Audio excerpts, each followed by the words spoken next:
اگر آپ چاہتے ہیں کہ آپ کی اہلیہ نفسیاتی بیمار نہ ہو، آپ کی بیوی بڑھاپے کی عمر تک پہنچنے کے باوجود صحت مند، تندرست اور خوبصورت رہے، آپ کے بچے خوبصورت، ہونہار، اعلیٰ صلاحیتوں اور قابلیتوں کے مالک ہوں، تو اپنی طرف سے پوری کوشش کیجیے کہ آپ کی ذات سے آپ کی بیوی کو غم نہ پہنچے، آپ پر اس کو اتنا اعتماد ہو کہ اپنی ہر الجھن وہ آپ سے بلا تکلف کہہ سکے، اندر ہی اندر نہ گھٹے۔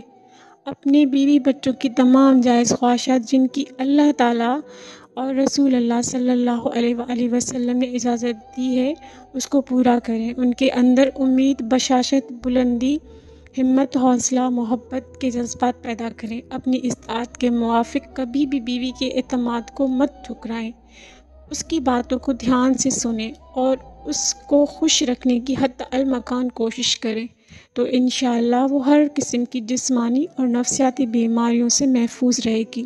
اس کی تندرستی میں آپ کی تندرستی ہے، اس کی خوشیوں میں آپ کے پورے گھر کی خوشیاں ہیں۔ تو جتنا ہو سکے اپنے گھر والوں کو خوش رکھیں۔ ویڈیو پسند آئے تو شیئر ضرور کیجیے گا۔ ملتے ہیں نیکسٹ ویڈیو میں، تب تک کے لیے اللہ حافظ۔